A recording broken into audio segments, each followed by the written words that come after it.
Kemudian kadang-kadang nabung besok mau ada konser. Ya, konser band-band saat itu, karena saya seneng banget sama Deep Purple gitu, maka saya penggemar God Bless. God Bless itu kan julukannya Deep Purple Indonesia gitu ya. Jadi kita nonton, nabung agar ada meningkatkan indeks kebahagiaan. Indeks kebahagiaan. Jadi dengan cara hemat-hemat. Kalau Pak Ganjar itu kurus ya, ini kurusnya bukan orang bilang yang santun ya. Santun tuh ngomongin sama saya gini, Pak Ganjar itu atletis ya gitu. Atletis. Ini kurus. Kahanan. Krempeng. Iya. Krempeng gitu. Ini bukan karena sering olahraga, bawaan lahirnya kurang gizi. Ya pernah bapak saya, Pak baju yang udah nggak kepakai mana Pak? Mau apa? Mau saya bawa Pak? Pak ada yang jas nggak Pak? Yang ini. Oh ini nggak kepakai ini. Oh bawa aja ini. Udah kayak gini. Wah cocok Pak ini Pak. Jadi pas naik gunung ganteng ya? Dijual untuk naik gunung. Oh alah.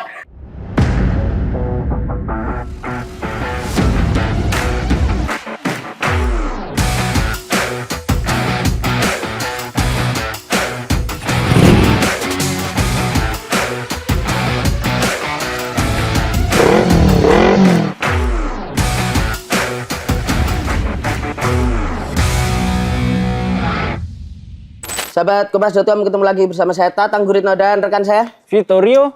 Hari ini kita mau ngobrol santai dengan salah satu bakal calon presiden. Dan tepuk tangan dulu untuk Mas Ganjar Pranowo. Pakai tepuk tangan. Iya pakai Mas. Jadi biar menggambarkan ini memang banyak banget Mas ini di belakang layar. Tadi katanya yang hadir 1.703. Ya, itu belum termasuk akar rumput kita. Jadi Mas Ganjar, matur nuwun ini sudah diterima di sini sahabat dari Gaspol ini Mas. Kita pengen ngobrol-ngobrol santai karena ini nanti mungkin ke depan Vito makin sulit ini akan ketemu susah Mas Ganjar. ketemunya ya habis ini. Enggak dong. Enggak ya. Tapi namanya Gaspol ya. Gaspol Mas. Gaspol itu ada nuansa GP-nya. Hati-hati. Gaspol. Gaspol bener. GP. GP. Makanya Mas Ganjar pertama Langsung ini. pertama. Iya, pertama. Iya. Sengaja Mas, karena kita tahu ada GP-nya itu. Tanda-tanda. Mas Ganjar, tapi gimana nih? Sekarang berarti udah full di Jakarta, Mas? Bermukim di Jakarta sekarang. Menggeluti profesi lama sebagai kontraktor. Oke. Kontrak rumah.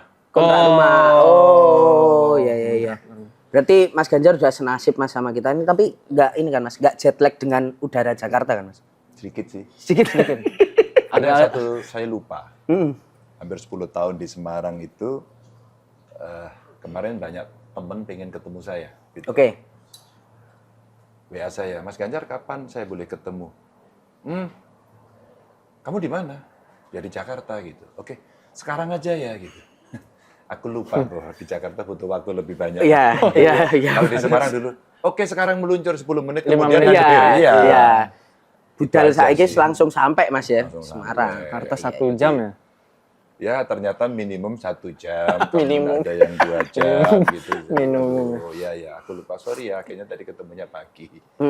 Siap. Oke. Nah, Sekarang kita mau bahas nih tuh, apa tuh yang mau bahas tuh? sebetulnya soal masa kecil ya Mas ya. Karena kan sekarang jadi kontraktor. Mengontrak lagi. Nah, Ini seperti mengingatkan ke masa kecil nggak sih Mas? Ngontrak, berpindah-pindah rumah gitu Mas. Iya, bapak saya kan polisi. Jadi kemana tugas, keluarga ikut gitu. ya.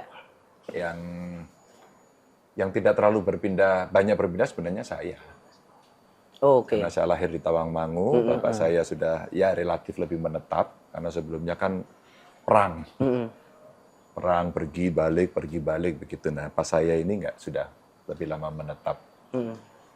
Tapi mendekati pensiun memang bapak pingin pindah ke tempat asal. Ke Di Kutoarjo. Kutoarjo. Nah, saat itulah kemudian transisi mulai jadi kontraktor tadi itu. Kontraktor. Tapi sekali aja kok sebenarnya. Oke. Dari rumah lama, kemudian kita sebelum ke Kutoarjo, ke Karanganyar. Kita kontraknya di situ waktu itu. Jadi, merasakan suasana transisi. Karena saya belum selesai sekolahnya. Waktu itu menjelang selesai itu, ya masih ada hampir 1 tahun. Saya lulus atau naik kelas lah ya, sampai kelas 5-nya itu. Nah, maka pada saat itulah saya pindah. Tapi kabarnya ada cerita juga Mas di mana yang sempat mengalami pengusiran itu Mas. Kontrakan waktu apa rumah udah dijual kayaknya ya waktu itu ya? Sudah dijual, tapi belum pindah dan pemiliknya akan segera menempati kira-kira gitu. Jadi ya cepat-cepat gitu. Itu yang di Karanganyar itu Mas berarti? Enggak, di Tawangmangu. Oh di Tawangmangu pindah ke Karanganyar itu? Akhirnya kami harus pindah ke Karanganyar karena itu. Oh, gitu. karena itu. Akhirnya terpaksa jadi waktu itu Ya udahlah. semacam korban gusuran gitu ya, Mas. Enggak dong. Memberikan hak sepenuhnya kepada pembeli. Oke. Ya. Tapi Mas kalau misalnya boleh digambarkan gitu, sebetulnya kenangan apa sih Mas yang paling membekas sebagai anak lereng Gunung Lawu itu Mas, masa kecil itu Mas? Bermain dengan teman. Mandi di kali. Terus kemudian ke kebun gitu. Jadi ya masa SD itu menyenangkan. Sangat menyenangkan. Kalau mau sekolah, mereka saling jemput, terus kita berangkat bareng-bareng, pulang sekolah, biasanya suruh tidur siang kita, mereka teriak-teriak, jar, gitu, ngajak main, dan kita pasti nggak mau tidur kan. Ya. Kita tunggu orang tua kita lompat jendela biar bisa biar bisa Sama main. aja. Sama ya, waktu kecil ya. Ya itu kenangan yang mengasihkan. Ya. Iya. Tapi dibesarkan oleh seorang ayah yang berprofesi sebagai polisi itu keras gak sih Mas didikannya? Iya.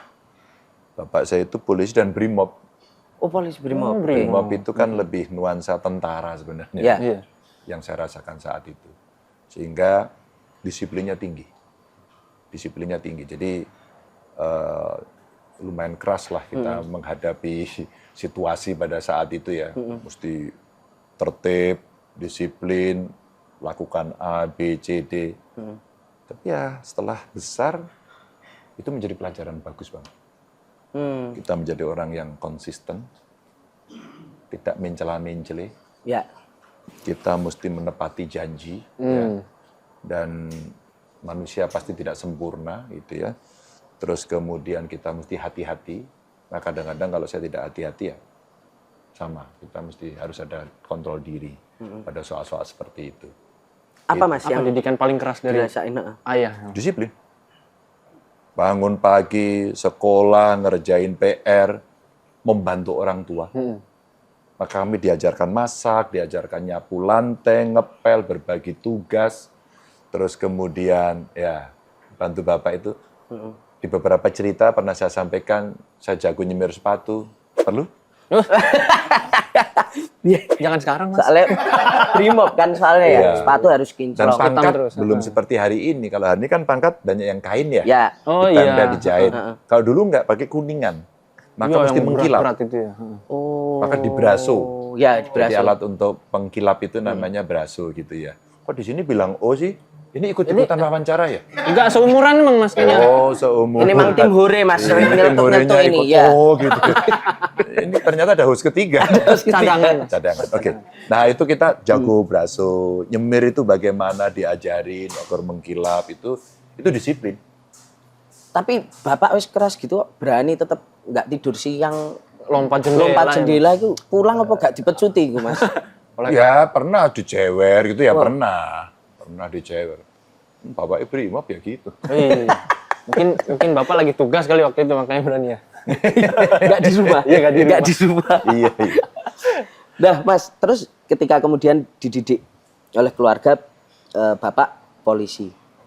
Perkenalan pertama dengan Soekarno, pandangan-pandangan Soekarno, itu terjadinya gimana, Mas? Karena kan posisi waktu itu kan artinya Bapak tuh ada di dalam pemerintahan dan di era itu Orde kan Baru. kayaknya apa? Ilmu-ilmu atau bacaan-bacaan tentang Soekarno itu kan agak Dibatasi ya? dibatasi gitu, Mas. Sangat Foto. dibatasi. Foto, Mas. Gambar Bung Karno itu kan ada di banyak tempat ya. Ada di banyak tempat. Jadi kita melihat.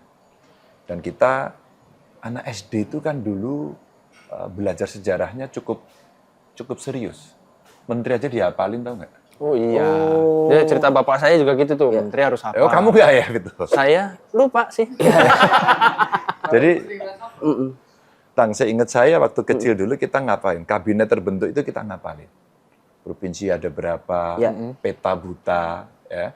Dan kemudian sejarah itu nempel Bahkan kalau saya datang ke rumah-rumah tetangga kita ada gambar Bung Karno. Dan pasti orang tahu, siapa Bung Karno, siapa presiden pertama, siapa proklamator. Ingat terus. Lah kepo Apa ya? dan mulai Iya, tertariknya itu mulai kenapa akhirnya bisa jatuh cinta kemudian menyelami pikiran Soekarno gitu. Di beberapa tempat itu sering ada orang memutar pidatonya. oke.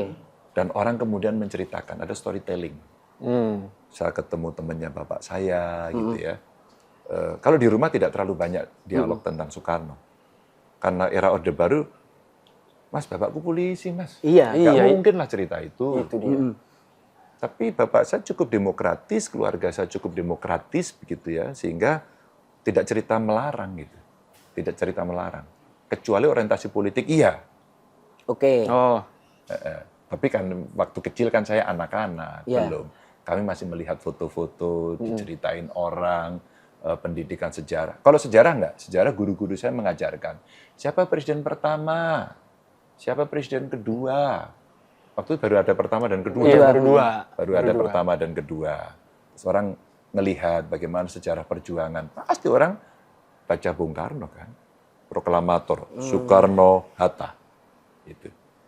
Tapi kata ibu saya, ada menteri dulu ya, yang selalu teriak merdeka. Gitu. Dan kata ibu saya, yang paling suka menirukan merdeka itu saya.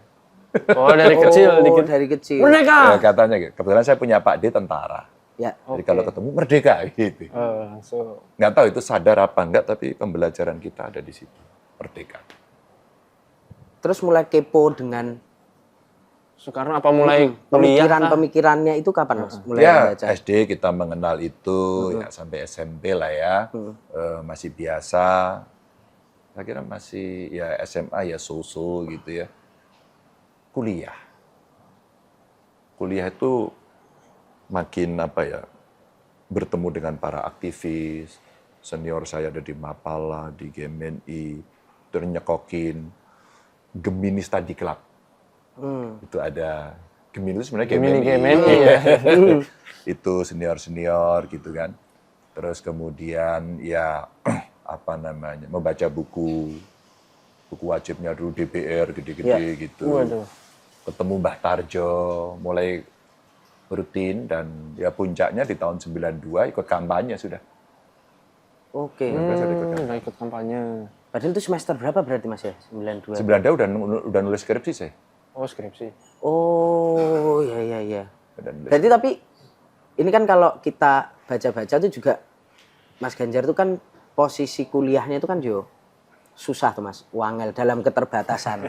Katanya sempat cuti keluar, Ya, cuti. kerja saling menopang Iya. antar Antar keluarga kakak itu. adik ya, Mas. Tapi Kakak kuliah adik. berapa tahun tuh Mas? 8 tahun itu hampir mungkin sekitar 4 semester kali ya. Nggak bisa konsen saat itu ya. Ada banyak hal memang. Ya ekonomi lah, ya alasan lah gitu. Excuse ya. Ada. Kan kita nggak percaya gitu kan, Iya. nggak percaya. Nah terus kemudian yang dramatik sebenarnya saat itu kakak ipar saya, dia kena cancer. Oh. Dia kena cancer dan kami harus nungguin. Sebenarnya ada anak-anaknya yang masih kecil-kecil, jadi saya mandiin, saya ngantar sekolah, setelah itu saya ke rumah sakit gitu. Waktu itu. Sehingga pada saat ya kami harus ngambil jeda-jeda itu ya apa boleh buat.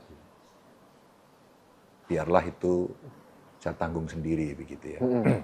Dan kita nikmati, maka dibantu kakak, didukung keluarga, itu ngajar sekolah itu. Karena saya dulu ketua Mapala juga, maka kita ngajar Mapala, pecinta alam di beberapa SMA gitu. Kadang-kadang dikasih honor, lumayan. Buat kok. tambahan-tambahan. Iyalah. Jadi waktu itu caranya untuk menyiasati keadaan ekonomi ya gitu, jadi guru Mapala. Iya macam-macam lah, macam-macam dibantu kakak dan sebagainya, hemat-hemat. Waktu SMA itu saya kos. Satu kos itu satu kamar bertiga. Ada kakak saya nomor 2, ada sepupu saya, ada saya. Ya. Nanti kalau masak gantian. Kita masak, nggak bisa jajan terus karena pasti boros kan. Mahal ya, Mas. Ibu bawain beras setiap minggu. Saya masih ingat waktu itu setiap minggu itu dikasih duit 5.000. makan itu nasi pakai tempe itu kira-kira Rp150. Dan saya masih harus nabung agar bisa beli kaset. Ingat nggak? Kaset. Kaset. Oke. Kaset. Anak SMA. Anak SMA. Kadang-kadang kalau kita bertiga tuh beli kaset, temanku yang agak kaya dia beli 2 atau 3. Kita beli 1 janjian. Kau beli apa? Aku beli di Purple ya, kamu beli Van Halen ya, aku beli Queen ya, gitu. Terus kemudian kita tukar gitu. Tukeran. Biar sialnya tape saya itu paling jelek. Sehingga kalau pas kita pinjam punya lain ngelokor. Tahu ngelokor nggak sih anak sekarang? Ini ya, lewer pitanya. Halo, Pitanya. pendukung apa? Ini akar rumput kita kita, apa Mas. ngelokor? Kewer-kewer lah. Kewer-kewer. Nah, kadang-kadang kelipet petanya. Iya. Wah, itu protes keras. Kamu gimana gitu. Terus tak silahi malah balik rusak ini Mas. Cilai malah rusak gitu ya. Sambil gitulah tapi. Terus kemudian kadang-kadang nabung besok mau ada konser. Ya, konser band-band saat itu, karena saya senang banget sama di Purple gitu, maka saya penggemar God Bless. God Bless itu kan julukannya di Iya. Purple Indonesia. Indonesia. Gitu ya. Ya kita nonton, nabung agar ada meningkatkan indeks kebahagiaan Indeks kebahagiaan. Jadi dengan cara hemat-hemat. Iya, Nah, kalau Pak Ganjar itu kurus ya, ini kurusnya bukan orang bilang yang santun ya, santun tuh ngomongin sama saya gini, "Loh, Pak Ganjar itu atletis ya gitu. Atletis. Ini kurus. kahanan. Krempeng. Iya. Trempeng gitu. Ini bukan karena sering olahraga, bawaan lahirnya kurang gizi. Dia udah terlatih sejak dini ya Mas ya. Wah. Kurus. Ya dulu akhirnya ya kita belajar agama dan sebagainya. Orang bilang puasa, prihatin. Orang Jawa kan Ya. prihatin puasa, rajin puasa, Senin Kemis, prihatin itu. jadi satu. Jadi kalau Ya. maaf aja ya kalau orang cerita dalam politik itu orang hemat, hidup sederhana dan sebagainya. Saya itu adiknya sederhana. Kalau sederhana di sini kita bontotnya. gitu. Bontotnya. Jadi kalau strategi makan pagi itu adalah agak siang dikit karena itu bisa Bisa ngeganjel ya Mas ya. Bener. Saya penyintas juga Mas. sama dong. Sama kan bentuknya? Iya. Kalau ini kan kelihatan makmur ya Mas. Makmur ya dari kecil makmur. Gitu, Tang. Tapi meski begitu tetap ini tuh hemat-hemat tapi tetap edgy, tetap nonton konser. Oh iya. itu tetap Itu naik enak. gunung ya Mas ya. Ideologis. Ideologis. Naik gunung. Tetap naik gunung. Naik gunung itu kadang-kadang kalau nggak punya dibantu teman. Ya pernah bapak saya, Pak baju yang udah nggak kepakai mana Pak? Mau apa? Mau saya bawa Pak? Pak ada yang jas nggak Pak? Yang ini. Oh ini nggak kepakai ini. Oh bawa aja ini. Udah kayak gini. Wah cocok Pak ini Pak. Jadi pas naik gunung ganteng ya. Dijual. Oh alah, gak dipakai lah Mas. Kirain buat gaya-gaya Iya. di puncak kan, di puncak pakai baju brimob. Itu ada di apa Sartir namanya. Tahu Sartir nggak? Pasar Sendir tuh Mas. Betul. Pasar Sendir tuh. Kamu nggak tahu tuh. Tahu aku. Sartir itu pasar sendir. Jadi pasarnya itu pakai apa sih sendir itu? Sendir itu apa ya Mas? Teplok, lampu teplok itu Mas. Ya pakai lilin. Kamu tahu teplok nggak? Kita mau jalan sama anak Jakarta. Aduh, Apa sih sendir itu? Bukan, Lampu yang- bukan. Pakai sumbu. Pakai sumbu. Apa kamu sebut? Minyak. lampu Petromak beda. Aduh, gagal. Terlalu Petromak yang maju dibongkar, peradaban ya. strongkin. Terlalu maju. Udah deh, kita sorry ini dialog nggak bisa lanjut sebelum kita menemukan bahasa Indonesianya sentir. Teplok. No, bukan Teplok. Dian. Teplok. Lentera. Lentera. Ya. Tahu lentera? Ya nggak? Mas tahu, anggap aku ngerti ya Mas. Enggak, kamu bayangin dulu dong Iya lentera. udah kebayang. Apa Kecil coba? gitu. Yang bawa lentera itu. Lentera itu pakai minyak kecil, terus ada sumbunya. Googling dulu dong. Terganggu Gitulah, kita bentuknya programnya. memanjang gitu Oh ya, lah. sus tak bayangin Mas. Ya, pakai itu. Prompter. Dicari ya Mbak ya, Mbak. Kalau cari dulu. Ya, itu yang jual satu, nanti ada sepatu, ada ini. Gitu. Kita jual di situ naik gunung. Cukup lah Mas itu. Nek Cukup. Dulu naik gunung itu kita bawa saat itu bawa 3.000 gitu cukup. Ini iuran beli bensin, nanti buat beli makan naik gunung. Gitu. Naik gunungnya jauh-jauh Mas. Apa ke Enggak, kan biasanya dekat. Yang rutin saya naik gunung Merapi, karena di Jogja ya. Merapi paling dekat. Maka kenapa saya kenal dengan Mbah Argo? Mbah Argo itu bapaknya Mbah Marijan. Oh, bapaknya. bapaknya. Jadi saya kenal dengan mereka, tidur di sana. Kinahan namanya, Kinarjo itu disebut teman-teman Kinahan. Kinarjo, heeh. Ketemulah dengan para pendaki gunung. Jadi itu ceritanya waktu Mas, terjadi. naik gunung ini kan menarik fenomena sampai sekarang Iya. digemari anak muda gitu. Oh, seneng ya anak muda? Iya, Oh, Mas. sekarang udah. Oh, pantas ini pakai flanel. Wes, ini abis ini langsung ke Iya. Lawu. Nah, kamu adu mekanik sama Mas Ganjar. Udah berapa gunung? Kalau dulu Mas Kalah Ganjar saya belum pernah ke Merapi. Tutup belum. Merapi belum ya? tutup Iya. terus. Merapi kalau kamu naik, mau dari mana? Kalau dari Selo, itu kalau kita piknik namanya. Bukan naik gunung kalau di Selo. Oh, karena enak. Nah, kalau naik dari Kaliurang, Kinarjo. Oh, Kinarjo. Wah, itu menantang nanti sampai ke Gerboyo itu. Iya. Heeh. Di Gegerboyo itu udah. Itu kalau yang nggak biasa gini. Kenapa, yang Mas? menikmati. Pasir semua. Bukan. Batu. Batu. Nah, Gegerboyo itu Dicurang. punggung buaya. Oh. Geger buaya. Kadang-kadang itu pulang kalau nggak tersesat gitu kan di situ. Sampai kemudian sampai ke kawahnya waktu itu. Jadi ada yang kawah mati, ada yang kawah aktif. Waktu itu masih ada puncak Garuda namanya. ya, Oh iya. Akhirnya dia Runtuh rontoh setelah karena erupsi. ledakan erupsi. Itu kalau Merapi ya. Oke. Tapi saya termasuk orang yang tidak banyak naik gunung. Maksudnya banyak gunung nggak? Ya paling-paling itu Merapi, Merbabu, Sindoro, Sumbing, Slamet, Lawu gitu ya. Yang dekat. Dulu kita pengen ke Semeru, nggak punya duit. Iya. Oh iya. Logistiknya nggak ono. Iya, logistiknya. Paham lah. Apa sih Mas? Wajah yang saya didapat? kelihatan susah kan? Ya sekarang rada putihan wae sih. Mas. Bener. Ini jawaban agak bener. Terima kasih atas objektivitasnya. Urat Kita wong baru cilik bisa, tetep. iya, Iya. baru bisa nikmati agak. Baru belakangan. Iya, Tapi apa Mas yang didapatkan dari pengalaman naik gunung itu? Karena kan banyak tokoh-tokoh besar. Misalnya kita bicara Suwogi itu kan juga pecinta alam. Oh iya, saya mau baca buku Suwogi. Nah, apa sih Mas yang didapatkan dari Catatan pengalaman? harian. Ya, Catatan harian. Bukan Suwoginya. Kalau saya sih mendapatkan satu confidence.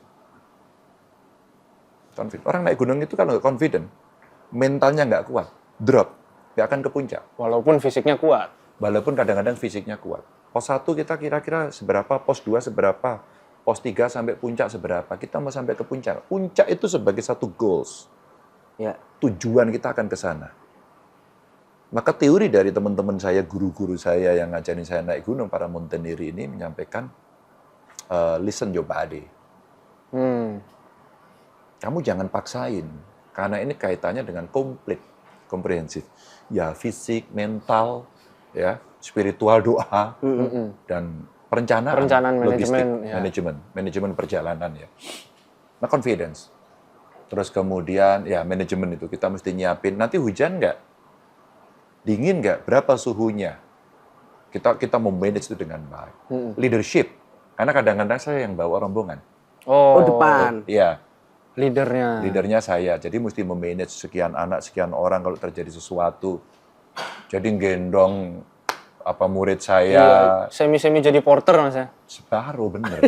Separuh porter. Separuh porter. Separuh porter. Terus kemudian bagaimana memasak. Jadi kita mesti bisa menolong diri sendiri juga. Oh banyak. Ada cerita menarik gak Mas? Misalnya gunung itu kan kadang-kadang orang hipotermia. Iya. Untuk klenik-klenik, wah demit-demit itu. Kan sering tuh Mas cerita-cerita Atau gunung. nyasar misalnya Kita turunin. bahas itu aja ya. Itu menarik itu, Mas. Ini Perdebatan banyak ini ini. netizen pengen ngerti itu Mas. Biasa page view-nya lebih banyak. Setiap naik pasti ada cerita. Oke. Satu cerita di antara kita bawa rombongan ada yang jatuh cinta. Ini cerita. iya, sering. iya. Iya. Kamu Mas Ganjar pernah juga kali? Cintaku di Gunung Lawu. Nah, karena pernah ada temenku yang akhirnya dia menikah. Jadi ceritanya agak menarik karena satu tersesat, satu nyari. Oh, pas ketemu.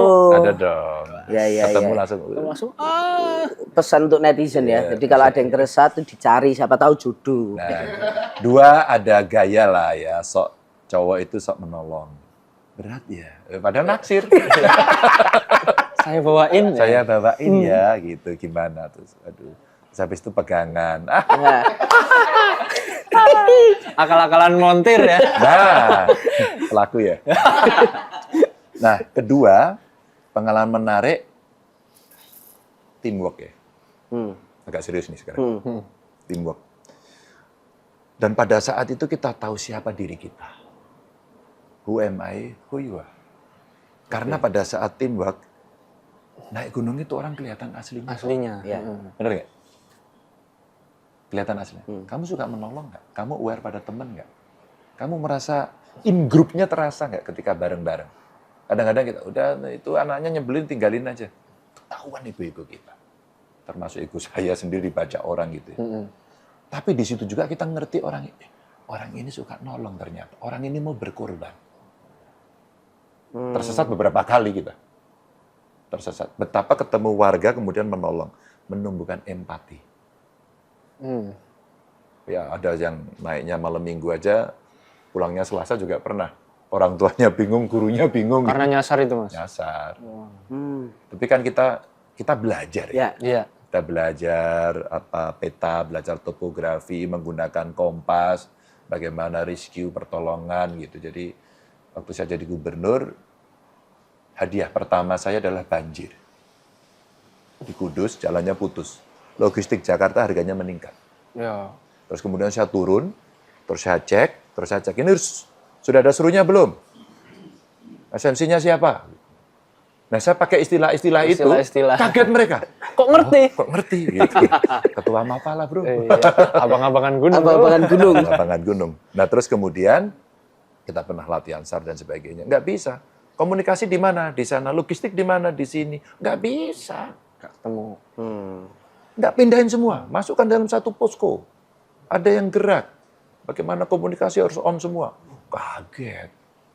Kami komunikasi dengan BNPB dan sebagainya. Alhasil, kelak kemudian saya disuruh jadi pembicara di pertemuan BNPB yang diikuti oleh BPBD nasional. Hanya saya yang disuruh bicara. Terus kemudian pengalaman-pengalaman itu, jadi saya orang pertama yang dikasih sertifikat rescue dari BNPB. Oke, sebagai gubernur pertama. Anak ruh. Ngerti. Iya. Mas, Itu soal cerita. pengalaman klenek-klenek masuk nggak enak, Mas? Gunung ya, zaman ya dulu ada kan. cerita gini. Pernah ada teman saya, jadi pada saat naik itu, maaf ya, miso-miso. Oh. Tahu miso-miso nggak kamu? Ngeluh. Enggak, misuh tuh Kan, Lagi. maki dengan kata-kata kotor gitu. Anak itu sendirian. Loh, kerasukan ini. Jadi ada kemasukan apa gitu. Jadi kita bingung tuh. Anak itu maki-maki semua. Dipegang nggak mau gini. Padahal di gunung, waduh kita udah hampir puncak. itu Merapi, Mas, atau Merapi. Oh, Merapi. manggil orang pinter mesti. Nah, itu piye, Mas, terus Yang manggil orang pinter kan para profesor. Oh, Bukan? Ini orang pinter. pinter. ya pinter sama Dukun kayak gini loh, Mas. Oh, kamu jangan bilang gitu dan sensi loh. Orang pinter itu ada dua gitu ya. Profesor, doktor, yang akademis itu pinter. Tapi pintermu ini maksudnya yang lain kan? Ya. Yang lain. Ya kita nggak nyari lagi gimana. Tahu nggak teman saya ditampar. Gitu. Ditampar gitu, terus kemudian dia ngelawan, tampar lagi sampai pingsan. Wah, ini top juga. Ini kalau ada apa-apa kamu loh, ini penganiayaan nih. Enggak, Mas, ini mengerti begitu kan gitu. Terus akhirnya ada yang datengin, suruh doa gitu. Suruh doa. Nyebutnya itu malah maki gitu. tetap masih maki-maki. Terus maki-maki. Udah, akhirnya diikat sama teman-teman gitu. Udah kita turunin aja gitu, dipaksa. Baru sampai di bawah itu ya itu Mbah Marijan gitu. Oke. Mbah niki pripun Mbah gitu. Terus kene. Itu cerita satu. Cerita dua yang magis itu Mbah Hargo. Mbah Hargo itu bapaknya Mbah Marijan itu. Biasanya kita tahunan itu ada kayak nyadran gitu ya. Terus kemudian bawa sesaji mereka-mereka. Nah, kita para mapalannya ikut naiknya. Oke. Dan di Merapi itu ada namanya pos 1 itu ada rudal. Karena ada rudal dipasang di sana. Ya buatan teman-teman dipasang di sana sebagai monumen. Nggak tahu dulu maunya apa. Nanti kita di rudal ya. Wow. Nah, yang mereka membawa saji itu di situ. Nah, kita yang dari kelompok pendaki gunung ini nah, ikut bawa santet. Kita lihat prosesinya unik gitu ya. Kita itu jalan. Nggak tahu kita yang halu atau apa. Mbah Marijan itu belum berangkat. Waktu itu gitu. Dan beberapa kali. Waktu kami Mbak Argo itu belum berangkat. Tahu-tahu udah duluan dia. Maaf, satu udah sepuh beliau. Ya. Nggak tahu kita halu, kita disalib, nggak tahu. Didahuluin, nggak tahu. Atau dia punya jalan sendiri. Ya, jalur sendiri. Tapi alhasil itu jadi cerita. Gitu. Harus jadi cerita. Ya, mungkin beliau juru kunci Merapi sehingga lebih cepat. Ya cerita-cerita gitulah yang sering muncul. Dan ngerasain sendiri Langsung ya. Langsung waktu Perginya itu. pamitan, sampainya Tapi malah jangan terlalu disambung. percaya, mungkin lewat jalan lain juga. Ntar kamu habis ini takut. Iya, iya. Nah Mas, tapi kemudian kalau kita balik lagi tadi ke keluarga, Mas Ganjar kan akhirnya ya kita lihat keluarga dari yang dulunya struggle, akhirnya bisa kemudian keluar sukses, 6 bersaudara ya Mas ya? Iya. Sukses. Kok tahu? Tahu Mas, kita kan dari riset Mas. Ya, pasti Nah, risetnya dari Kompas Litan. Intelnya banyak. Intelnya, ya. Apa sih Mas sebenarnya kenapa kok ini bisa dari 6-6-nya ini akhirnya bisa punya semangat yang sama dan dilalahi jadi semua misalnya katakanlah. Sekolah. Sekolah. Sekolahlah kemudian yang merubah nasib keluarga kami. Oke. Ya. Yang menggebrak itu kakak saya yang nomor 2. Jadi istilah kuliah itu di telinga kami dulu nggak terlalu familiar. Karena kami nggak punya sejarah itu.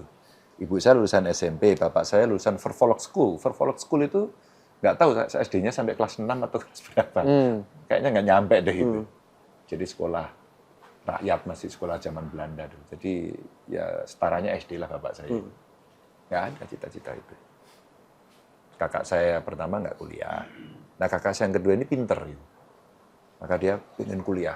Jadi waktu SMP lulus, dari Tawangmangu dia pergi ke Kutoarjo. Kota. Buat kami itu kota. Gitu. Padahal kotanya kecil juga. Yang kelak kemudian hari kami pindah ke situ. Dan itu, nggak tahu kakak saya yang nomor 2 ini, pengen kuliah. Dan akhirnya kuliah. Dalam ketidakmampuan. Jadi ibu saya itu yang saya dengar waktu saya masih kecil, engkau biayanya suka ngendi ya? Gitu. Saya hanya dengar bisik-bisik dialog antara ibu dengan bapak. Tapi kami anak kecil kan, itu bukan beban kami. Gitu. Tapi yang terngiang di saya, engkau biayanya suka ngendi ya? Gitu. Bapak saya mungkin sebagai kepala keluarga, engkau lah yono carane. Gitu. Akan negeri kuliahnya gitu, ya nggak mahal. Itu kuliah. Pernah ada yang ngejek juga. Kuliah apa? Dan kakak saya kuliahnya hukum juga. Ya. Itu kan banyak sudah. Ngapain sekolah itu? Hukum lagi. Nanti jadi pengangguran. Jadi apa ya, kalimat-kalimat yang intimidatif gitu ya, itu bully gitu ya. Ya udah kita terima. Kita keluarga yang begini kok. Maka ya, kita keluarga kecil, sederhana, tidak mampu, tapi harus punya gagasan besar. Harus punya cita-cita besar untuk merubah nasib. Sekolah itu. Kakak saya berikutnya, adik kakak saya nomor 2, 3, kuliah, ya daftar sana, daftar ini, nggak keterima, udah, oke. Terus kemudian, ya sudah lulusan SMA. Tantangan berikutnya saya, karena saya sejak SMP, saya pindah ke Jogja, ditawarin sekolah ke Jogja, saya dibantu kakak saya yang Sulung. Yang pertama. Yang tadi nggak kuliah itu bantuin akhirnya. Bantu. Dia udah kerja jadi polisi. Terus kemudian saya numpang sama kakak saya, dibantu kakak saya itu. SMA, daftar negeri nggak keterima gitu.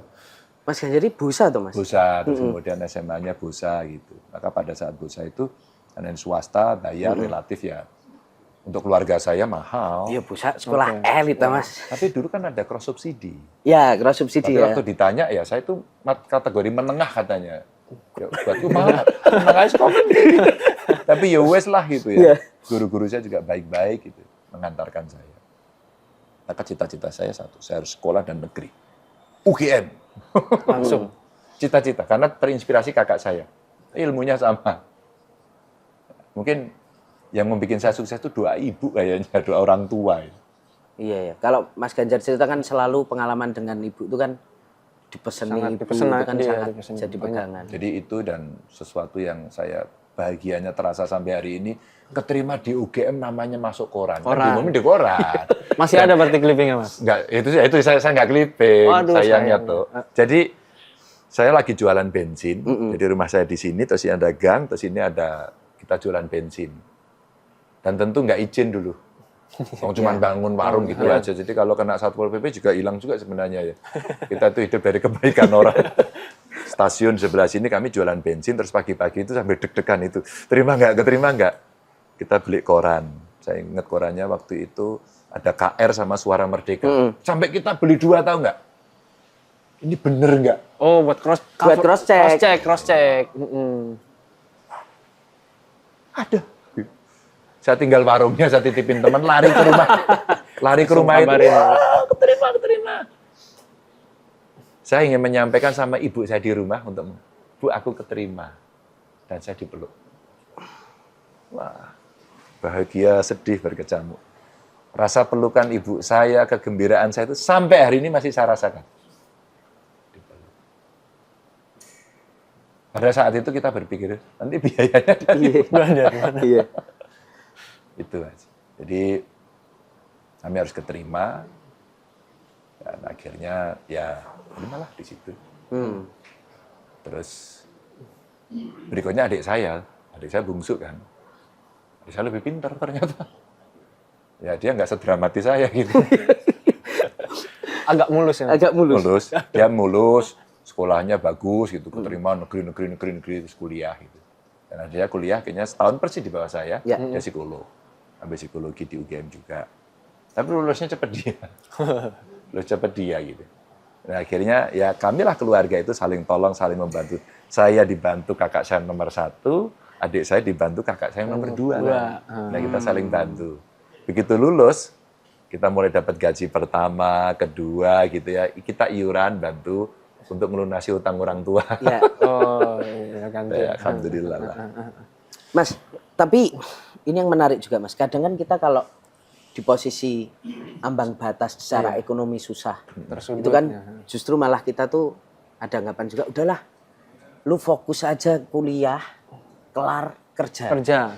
Tapi kenapa waktu itu akhirnya seorang Ganjar Pranowo tuh juga masih, oke, aku harus aktif juga di pergerakan dan bahkan akhirnya menempuh jalan sebagai politisi gitu, ketimbang misalnya mungkin Jadi udah fokus korporat. kerja, korporat, keluarga gitu.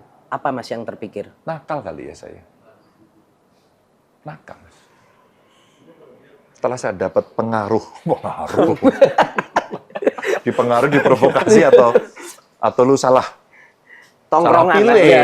Salah tongkrongan. Salah tongkrongan atau mungkin kamu ya salah gaul kali gitu. Tapi Mas Tatang, saat itu kok saya punya keyakinan ya. Belajar, ikut demo, ikut organisasi, ketemu senior, dimentorin, ketemu tokoh, diskusi. Saya mahasiswa biasa saja kok, enggak seperti yang tiba-tiba kawan-kawan saya yang lain, biasa saja. Nah, pada saat ketemu itulah kemudian terjadi interaksi-interaksi yang mungkin itu mendewasakan saya. Oke. Saya ketika tidak banyak orang melakukan pilihan itu, saya pilih. Saya dalam cemooh nggak cemooh. Ngapain sih ikut partai-partai? Iya. Sampai diomongin, Ganjar itu dikit-dikit politik. Dulu udah dijulukin gitu, saya. Oh. Jadi misalnya ketemu Ganjar ngomong ke politik aja gitu. Pacaran aja dipolitisasi, umpama gitu. Pokoknya apa ya, teman-teman saya itu ngomong pada saya itu sudah dengan stempel itu. Ya. Agak ngeledek gitu ya. Terus kemudian ya kita diskusi, bergerak, ikut demo. Saya bukan tokoh yang jago demo di depan, enggak dulu ya. Budiman Sujatmiko. Ya. Gitu. Iya. Terus kemudian ada Torik, ada Afnan Malai, kenal sama Rizal Malarangeng saat itu. Dan itu tokoh-tokoh di UGM ya. Itu yang ada pada saat itu. Terus kemudian kalau kita demo terus gini kok nggak ada hasilnya ya. Kita cuma teriak aja kan. Setelah itu kita puas memaki-maki pemerintah gitu ya. Kayaknya kita mesti masuk jalur politik saat itu. Sehingga ketemulah dengan teman-teman dari senior-senior GMI ngobrol-ngobrol, terus kita buat generasi Demokrat kampus, terus kemudian ngobrol, terjun ke politik, ikut kampanye, ketemu Mbak Tarjo dan seterusnya. Dan kelak kemudian itulah yang jadi pilihan. Setelah saya lulus, orang saya bertemu politisi berikutnya adalah yang pernah mendidik saya, Mbak Tarjo almarhum, Surya Guritno di Jakarta. Setelah itu dibawa ke Kebagusan, kita nongkrong di Kebagusan dengan Bu Mega dan sebagainya gitu ya. Tapi kita jarak jauh, bukan orang yang akses langsung. Iya. Ya. Saya ngobrol dengan Pak Taufik Kimas di situ dan sebagainya. Akhirnya ya udah 96 saya ke Jakarta, saya merasakan proses sampai 27 Juli. Ya, terus kemudian ya tokoh lain lebih hebat tentu saja, jangan penonton ikutan gitu. Terus kemudian kita nggak ikut pemilu, jadi saya ngikuti proses itu. Nah, tapi siapalah saya? Saya hanya anak biasa saja. Terus kemudian baru 99 teman-teman akhirnya masuk semuanya, saya masih enggak, saya kerja lagi. Terus seorang Cornelis Lee telepon saya, beliau waktu itu sebagai staf di kantor Wapres. Nah pada saat itulah kemudian beliau ngundang saya untuk ikut badan diklat partai, mulai aktif. Nah 2004 dicalonin. Ya. 2004 dicalonin untuk masuk, dapat nomor 3. Padahal yang jadi cuma 2, pakai nomor urut. Oh zaman itu masih nomor urut yang menentukan. Saya nggak jadi. Tapi ya kalau Allah mau gariskan, Tuhan gariskan ya ada saja. Yang nomor 2 jadi duta besar. Yang dilantik saya. Bukan PAW, dari 0. Jadi ini jadi Pak Yakob Taubing, ini jadi duta besar di Korea Selatan, ke Seoul beliau. Dan akhirnya, karena sebelum pelantikan Dewan yang dilantik saya. Udah dikasih banyak lah tugas di Dewan, ya, sampai mimpin pansus dan sebagainya. Maka periode kedua saya nomor 1. Terpilih lagi, jadi pimpinan komisi, dikasih tugas yang lain, makin dipercaya. Itu proses sebenarnya politik ya. Yang kelak kemudian hari orang melihat, Ganjar karir politiknya cepat gitu. Saya ingat rute waktu kuliah itu. Yang masuk partai politik nggak banyak saat itu. Yang teriak-teriak banyak. Mungkin ini pilihan saya. Maka saya sampaikan, ada manfaatnya kan. Saya ikut partai, jadi anggota dewan, bisa memutuskan banyak hal gitu ya, kewarganegaraan, sampai anak-anak sekarang yang mereka dulu perempuan Indonesia menikah dengan laki-laki asing, anaknya nasibnya nggak jelas, akhirnya dia bisa mendapatkan dui kewarganegaraan sebelum usia 18. Saya ikut bahas, lumayan kan. Undang-undang desa kita ikut bahas, akhirnya ada anggaran desa, sampai ini saya jadi pembina asosiasi pemerintah desa ya di Papdesi. Terus kemudian Undang-Undang Keistimewaan Jogja yang tidak beres-beres belasan tahun. Alhamdulillah ketua panjanya saya selesai. Undang-Undang Parpol, Undang-Undang MD3 saya ketuanya. Senturi saya terkenal akhirnya. Semua orang ngelihat ya. Jadi rasanya itulah kemudian manfaat untuk rakyat. Jadi gubernur akhirnya. Jadi itu proses yang sebenarnya relate gitu loh dengan aktivitas saya sejak awal. Mas Ganjar, tapi di posisi sulit, sengsara itu Mas. Kenapa kok bisa tetap happy waktu itu? Atau waktu itu juga sambat, ngeluh gitu? Atau tetap happy Mas jalaninnya? Ekosistem saya kayak gitu. Jadi saya nggak bisa sambat. Wong kita itu hidup seperti itu harian. Jadi kalau kita mau compare sama siapa? Nonton TV itu orang kaya. Oh kita bukan bagian itu. Itu orang mampu, itu orang kita pengen. Kita nggak bisa. Apa sih Mas kalau orang Jawa itu, ibu saya itu, kita mesti nerimo. Nerimo, prihatin, laku. Itu di telinga saya, di hati dan pikiran saya itu sudah embedded, sudah ngelekat gitu. Jadi mau protes apa enggak? Kita harus terima.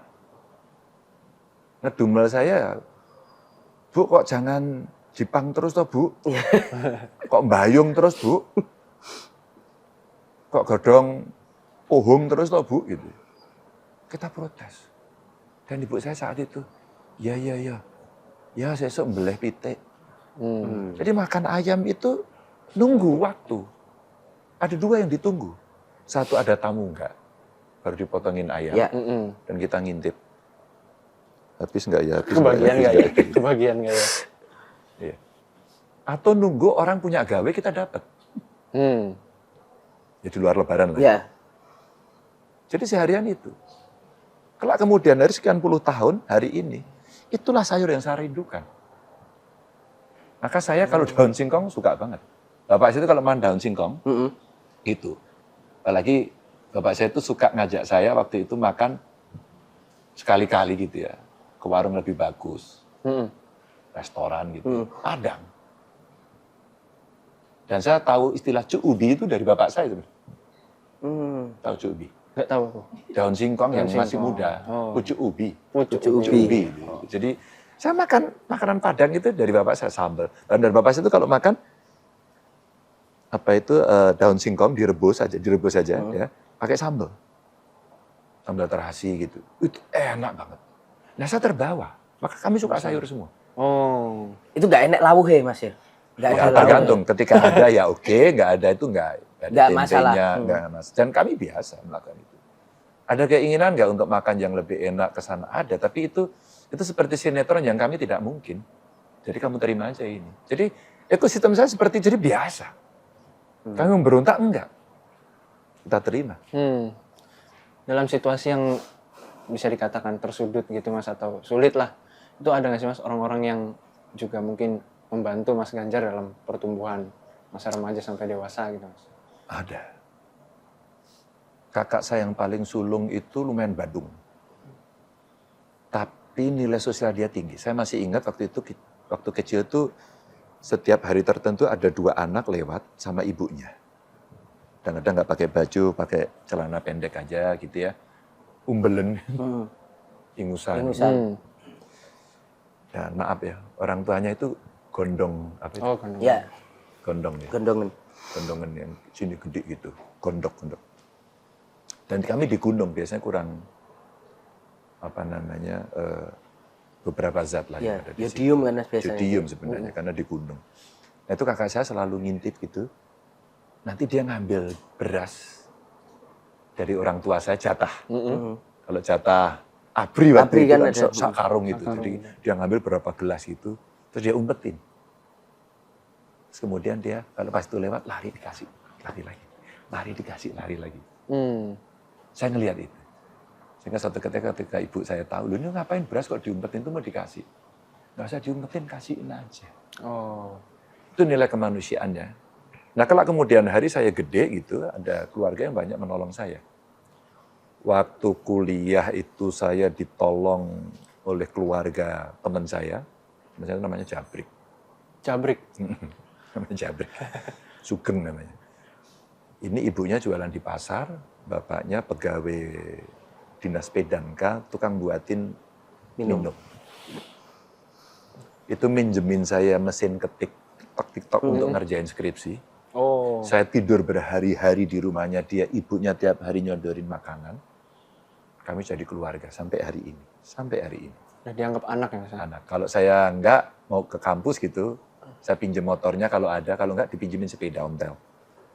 Sepedanya itu sekarang di rumah saya.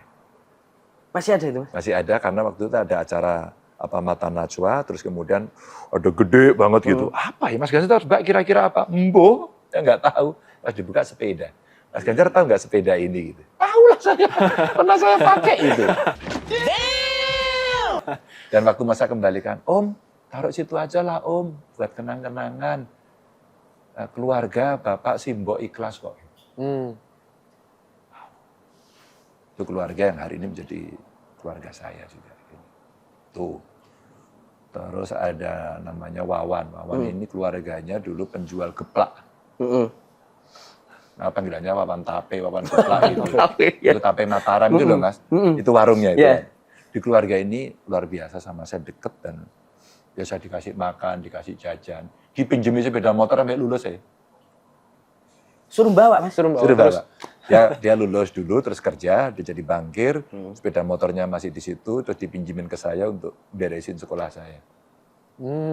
Itu teman-teman ya yang berjasa di keluarga saya lah waktu itu.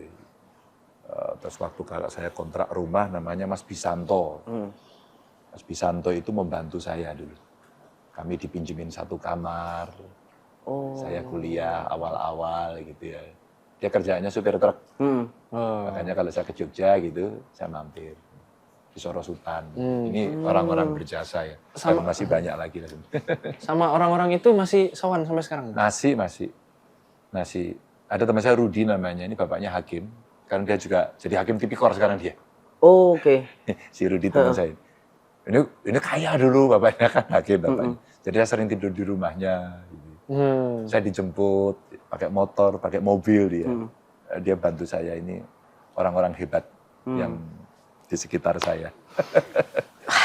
Luar biasa ya. Tapi kapan Mas merasa akhirnya hidup tuh sisi turning point-nya? Mas Ganjar mulai ngerasa, wah duit gus, alhamdulillah nih Nggak udah usah cukup. ikat pinggang gitu. kenceng-kenceng ya. Ya, saya masuk Jakarta 96, kerja di kantor konsultan, masang AC loh saya. Setup dari awal. Setup dari awal, ikut masangin AC. Nah, ini satu tokoh lagi. Ini Bu Rukmini Kusuma Astuti. Itu Brigjen. Perempuan kedua setelah Jin Mandagi. Oke. Saya hidup di keluarga itu, dibantu. Sampai anaknya dibuatin perusahaan, saya kerja di situ. Oh. Ya. Namanya Mbak Jibeng sama suaminya Mas EO waktu itu. Nah, Bu Rukmini ini waktu itu di Komnas HAM, Ya, di DPR, dan saya sering ke rumahnya. Bukunya banyak banget. Kalau saya pinjem dia inget. Kalau buku dia inget, pokoknya. Balikin. Ya, luar biasa ya. Harga itu. Nah, itu. Nah, saya belajar dari Iya. keluarganya baik. Sampai sekarang saya baik di keluarganya Pak Sujono, Bu Rukmini ini. Nah, dia membantu banyak saya sampai saya bekerja di situ. Ya. Jadi waktu setup pertamanya kantor saya di Tanah Abang 3. Oke. Di sebelah kanannya Pas Pampres, sebelah kirinya itu CSIS, depannya kantornya Pak Kui. Orang-orang yang akhirnya saya sering main ke sana. Pasang AC, pasang partisi itu yang nungguin mandorin saya. Oh. Maka ada Pak Jamaluddin Ancok, terus kemudian yang membantu saya, ada Pak Cacu Sudaryanto, almarhum dulu di Telkom. Saya belajar ngenger, tahu ngenger nggak sih? Ngenger apa Mas ya? Ngenger itu Ngintil. ya magang lah gitu. Oh, magang ya. Magang di situ, bantu-bantu di situ, terus kerja. Itu masa sulit pertama saya di Jakarta. Kos-kosan itu dari triplek itu, di Petojo Sabangan, sekarang masih. Oh. Saya masih berhubungan dengan namanya Mbak Iih. Mbak Iih ini tukang masak di depan yang rumahnya kecil banget dan dia jualan. Jadi kalau saya nggak bisa bayar, saya ngutang. Saya ngutang sama dia. Dan sampai hari ini masih komunikasi. Sampai hari ini Mas. Masih Wah. komunikasi sama Mbak Iih ini. Tapi dia udah bolak-balik gitu. Nah terus orang-orang berjasa. Jadi ngutang. Setelah itu jadi anggota dewan. Iya. Jadi anggota dewan itu, sebelum jadi anggota dewan saya mau kampanye, saya dipinjemin mobil sama kakak saya, akhirnya PN aja gitu, mobil tua gitu. Itulah pertama kali saya bisa nyopir. Mobil. Karena dipinjemin itu. Mas. Ya pakai nyerempet. Itu Mas. Jadi anggota DPR. Maka saya tidak bisa melupakan PDI Perjuangan, saya lahir di sini. Sejak PDI kok, 92 saya PDI, diberikan banyak sekali penugasan dan sebagainya. Dan itu kalau Anda bilang turning point dan sebagainya, di situ. Jadi saya nggak bisa pungkiri. Iya. Tapi waktu itu persiapan kampanye, kan ada yang bilang biaya politik kita tinggi dan sebagainya macam. Enggak, saya nggak tinggi. Kebetulan saya punya sih tabungan, kerja sama teman-teman gitu, dapat duit. Yang menurut saya banyak, saya ingat 110 juta. Di mana saya hanya punya duit bulanan paling banter 500.000, punya segitu, tahu nggak? Saya dibantu sama Pramono Anung, Mas Pram. Ya. Oke. Saya dekat dengan keluarga beliau waktu itu. Mas Pram udah kaya. Dek, tak bantu ya, Dek. Nah, kalau hari ini Mas Pram manggil saya Dek, itu karena kami dekat. Sejak Keluarganya. Mbak Heni, istrinya, adik-adiknya, keluarganya. Saya dekat semua, secara pribadi. Bahkan waktu itu, sebelum saya jadi anggota DPR, saya nempati rumah dinasnya Mas Pram. Di Kalibata. Numpang di situ sih. Numpang. Ya suruh nemenin sama adiknya. Ya. Iya. Di Pulung itu, teman saya main, terus saya nempati berdua di situ. Gara-gara itu mungkin ya saya jadi anggota dewan. Kena wangsitnya. Kenapa? Nyerempet di situ. Nyerempet itu. Terus kemudian dibantu. Kenapa PDI Perjuangan itu penting buat saya, karena tidak hanya sisi politik, tapi ya kalau Anda bicara turning point tadi kita harus itu. Bonding dan bagaimana peran-peran Ya, tokoh. termasuk di situ, Mas. bondingnya itu agak sulit saya melepaskan dari cerita-cerita itu. Oke. Apapun itu mendidik, mendewasakan, memberikan kesempatan. Ya. Mas, kalau kita bicara sekarang mulai masuk ke DPR. kiprah Mas Ganjar di DPR. Yang selalu menjadi apa ya? Digodok oleh orang.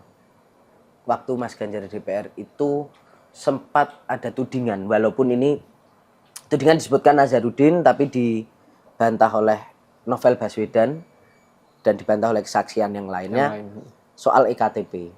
Katanya Mas Ganjar menolak. Padahal proyek itu kan katanya proyek bagi-bagi. Kemana semua? Di posisi dulu sebagai orang susah dan kemudian mungkin ada tawaran yang begitu besar untuk melakukan korupsi. Kenapa nggak diambil?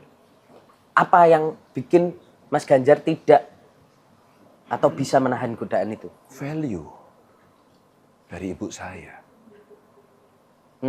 Mas memberikan sesuatu yang gede itu kan, there are no free lunch. Kalau kita bicara sekarang mulai masuk ke DPR. kiprah Mas Ganjar di DPR. Yang selalu menjadi apa ya? Digodok oleh orang. Waktu Mas Ganjar di DPR itu sempat ada tudingan, walaupun ini tudingan disebutkan Nazarudin tapi dibantah oleh Novel Baswedan soal EKTP. Mas memberikan sesuatu yang gede itu kan, there are no free lunch. Dan saya punya BAP-nya. Siapa dibagi berapa dan sebagainya.